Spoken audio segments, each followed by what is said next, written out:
Bonjour et bienvenue dans la suite de l'apprentissage de Final Cut Pro 10 version 10.3. Dans le tuto précédent, on a vu comment utiliser la transformation pour jouer sur l'échelle, la rotation et la position d'un plan.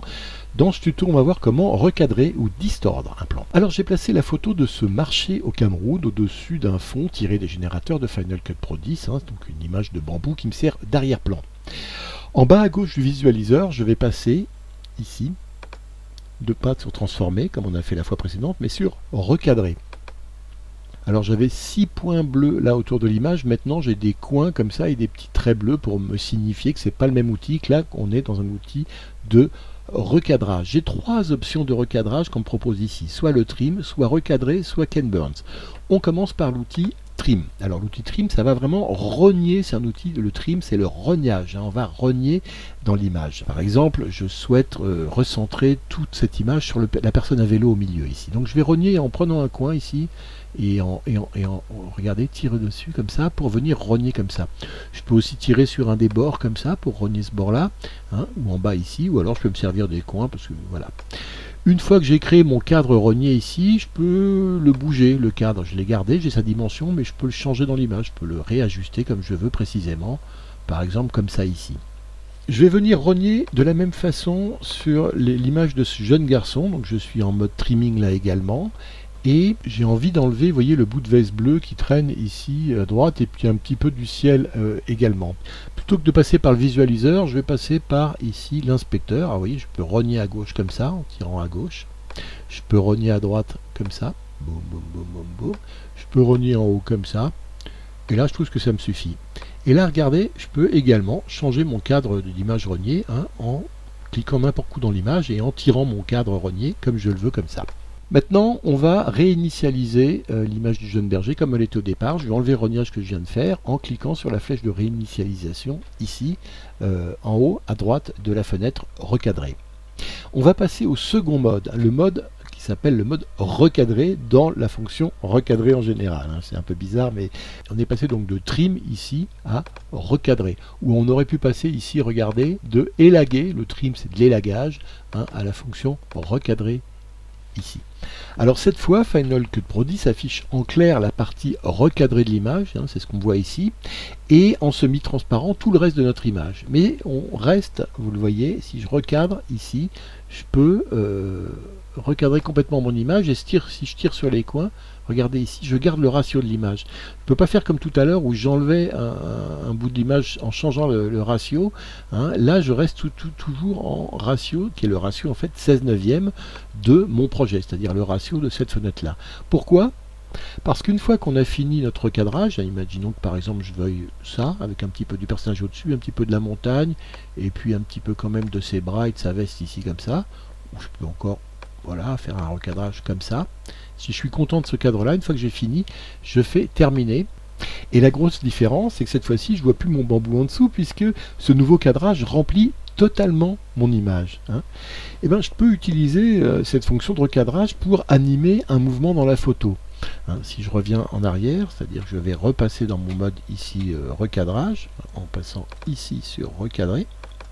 Je peux faire un premier cadrage, par exemple, à partir des pieds ici, ou du bas du jeune berger ici, et puis en étant plus large ici, en prenant toute la largeur disponible de mon image comme ça. Là, je vais mettre ma tête de lecture au début du plan, et je vais poser une image clé ici, dans le visualiseur, en haut à gauche. En cliquant là, paf, j'ai posé une image clé. Si on regarde ici dans l'inspecteur, j'ai posé en fait 4 images clés d'un coup sur les 4 paramètres de ma fonction recadrer. Conclusion, si je veux placer des points clés sur l'ensemble des paramètres d'une animation, je passe par le visualiseur ici. Alors que quand je veux animer un seul des paramètres, je vais utiliser ici l'inspecteur pour cliquer sur un des paramètres et lui mettre une image clé. Maintenant, je vais bouger ma tête de lecture et je vais aller par exemple vers la fin du plan ici, pas tout à fait mais presque. Et là, je vais changer mon cadrage. Hop, regardez, je vais le monter. Et ça va créer. Hop, je le monte ici pour qu'on voit bien la personne aussi derrière. Et puis je ne veux plus voir ce bout de veste ici. Donc je resserre un petit peu comme ça. Vous voyez. Et là, je viens de créer une animation. Si je la relis, regardez, hop, du bas vers le haut de ma personne, comme ça. Si je clique sur terminer maintenant pour voir tout ça en plein écran et regarder l'animation que j'ai créée dans la photo. Voilà, en utilisant la fonction recadrer et en créant des points d'animation. Je vais réinitialiser ici cette animation qui en fait nous amène directement à la troisième fonction de mode recadré. Donc je vais me remettre ici en mode recadré et cette troisième fonction, c'est l'effet Ken Burns. Et en fait l'effet Ken Burns consiste justement à faire la même animation de recadrage en mouvement mais plus simplement et plus rapidement. Il faut savoir que Ken Burns, c'est un réalisateur américain de documentaires historiques, notamment sur la guerre de sécession, qui a beaucoup utilisé cet effet de zoom dans des photos pour dynamiser ses films qui étaient justement largement réalisés à base de vieilles photos de la guerre de sécession. Et c'est en son hommage qu'Apple a introduit cet effet automatiquement, d'abord dans iPhoto pour faire des diaporamas, puis dans iMovie et enfin dans Final Cut Pro 10. Alors quand je clique sur l'effet Ken Burns dans le visualiseur, je peux soit ici cliquer recadrer Ken Burns ici, soit si je viens sur recadrer, je peux aussi le faire ici, recadrer Ken Burns. Voilà, j'ai deux choix pour passer en Ken Burns.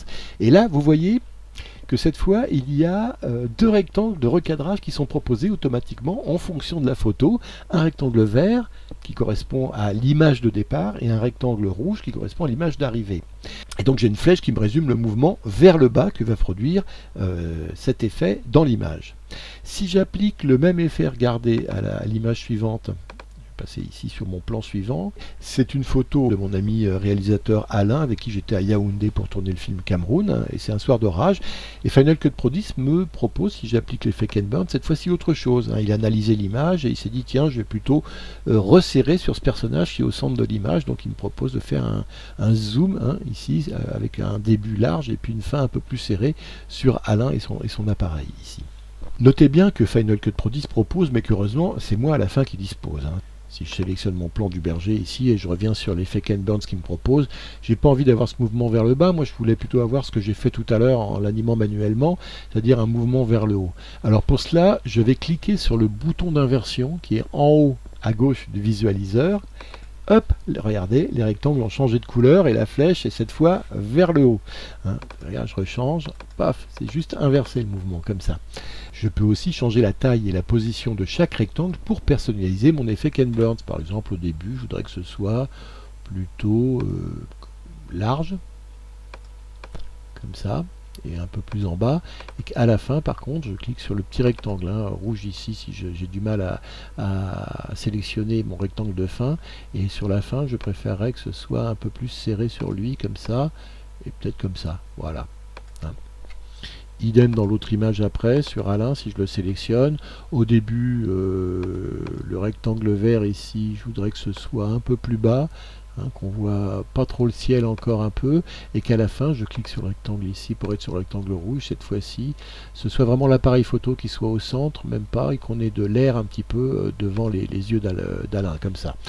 Et voilà, et maintenant, je peux prévisualiser le résultat en cliquant sur le petit bouton play en haut, à gauche du visualiseur, et vous voyez que je peux ici comme ça, hop, et si j'appuie sur la barre espace, j'arrête et je peux dire par exemple, ah non, là c'est un petit peu trop haut, ou au contraire c'était au départ mon rectangle vert était trop bas, et voilà, et je regarde pour voir ce que ça donne à nouveau. Ouais, c'est mieux. Je vais encore peut-être resserrer un tout petit peu comme ça ici, et cette fois-ci je regarde. Ça me plaît bien, là, comme ça, voilà. Je tape sur la barre espace et je tape cette fois-ci sur terminer pour dire, hop, ça y est, on peut regarder le mouvement, c'est bon. Et je regarde ce que donnent mes deux mouvements sur le berger et ensuite sur Alain. Vous notez en relisant qu'il y a une accélération progressive et un ralentissement progressif qui ont été appliqués au début et à la fin du mouvement pour apporter plus de réalisme. C'est pas totalement linéaire en termes de mouvement. La vitesse, ça accélère progressivement. Voilà, là je suis en pleine vitesse et ça va freiner, hop, voilà, doucement, pareil, j'accélère progressivement le mouvement, et là ça commence à freiner vers la fin. Ça donne quelque chose de plus réaliste, le fait d'accélérer et de ralentir progressivement. On va annuler en fait l'effet Ken Burns sur Alain, donc ici je reviens sur la flèche de réinitialisation ici, et on va maintenant passer au dernier outil de transformation d'image qu'on a dans le mini menu en bas ici, qui est l'effet cette fois-ci de distorsion. Et on voit aussi qu'on a une fenêtre ici, la dernière des fenêtres qu'on a, la distorsion. Et la distorsion, elle permet de distordre l'image numériquement, c'est-à-dire que je ne change pas sa taille, je rogne pas dedans, mais je prends un des coins, regardez ici, et je complètement distord l'image pour lui donner un aspect, ça peut donner un aspect d'aplat de relief sur une photo, comme si tout d'un coup la photo était décalée en termes de 3D avec le fond en bambou. On peut également animer cet effet au début du plan, donc je place ma tête ici au début du plan, je vais créer une image clé sur mes 4 ici paramètres de distorsion, et puis je vais avancer par exemple jusqu'au milieu du plan, et puis là je vais distordre un peu l'image comme ça, pour créer un effet sur l'aplat un petit peu de relief, comme ça. Et maintenant, si je relis ce mouvement-là, je me remets au début ici, et regardez, hop, j'ai une animation sur la distorsion. Et on relit, vous voyez que ça crée une illusion de mouvement de la photo. Ça crée un effet de perspective. On ne voit pas trop qu'on a distordu la photo, on sent plutôt qu'il y a eu un effet de perspective, comme si on avait bougé la photo plutôt que de la distordre. C'est ça qui est drôle quand on utilise cet effet de distorsion de l'image. Dans le prochain tuto, on verra comment utiliser tous les effets de transformation qu'on vient de voir dans les 2 derniers tutos pour créer le début d'une séquence avec une superposition de 4 plans et une animation de ces 4 plans superposés dans une image. Voilà. Merci et à bientôt.